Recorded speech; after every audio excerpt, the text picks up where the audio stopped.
This Formula One report is presented by Montreal's Neptune Pine, the first standalone full-feature smartwatch. Joined now by our resident F1 expert, JC Cote. Hey, listen, buddy, thanks for being here, and we'll jump right into it.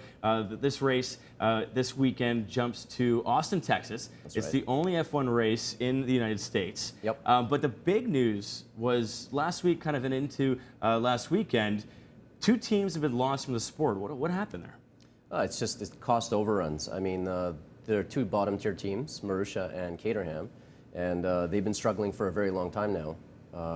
You know, they have budgets in the order of $45 to $70 million US per year, where the top-tier teams are much higher than that. And you know, there's a variety of reasons, but basically, as they were being passed on to new owners, some of the owners backed out, and it just created a mess. And now they're in receivership. This has got to be kind of you know, a red flag, I guess, for F1. I mean, are they having some serious challenges in the marketplace right now?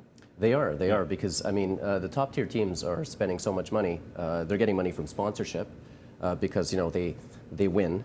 They have interesting drivers, and they've been around a long time, and they guarantee results. So not only are they getting the bulk of the sponsorship, but they're getting the bulk of the prize money, and they already have the largest share of private investment, anyways. So it's sort of a tale of two cities, and feast or famine there with the bottom of the grid and the top of the grid. What's the equivalent there? Losing two teams. I don't know if this we're saying this is as significant as it is. I mean, would it be the same as losing two NHL teams? For sure. Yeah, it is. It's significant. It's significant. And the only reason I think that not more is being said about it is people are trying to make it seem like it's not such a big deal, and they might reemerge at some point. They might be back for the last race of the season. I don't personally think so, but yeah, it's a very big deal, and it should be a wake-up call for the sport. Will they be replaced at the end of next season, or is that? I think both teams were in the process of negotiating with potentially new owners, and I think what we might see is have them back next year, sort of the same staff as they had this year, but under new names and maybe with a new look.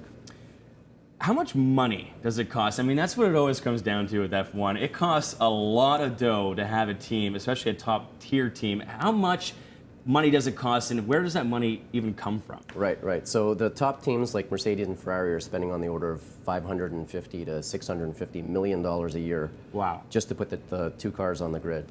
And then it goes down to 450, 400, all the way down to the two that we lost, which are in the order of 45 to $70 million. And the money comes from, you know, Ferrari's a private company, so they put a lot of their own money into that. They also have some very big sponsors that add to that as well, and they get a share of the prize money. And a share of the prize money is one of the reasons that perhaps the smaller teams are not doing as well as they should. There should be a greater revenue share. JC, thanks so much for your insight on this. Obviously, some changes needed to be made with F1, but hey, we're looking forward to the race in Austin, Texas this weekend. This Formula One report has been presented by Montreal's Neptune Pine. Make calls, text, surf, and more without tethering.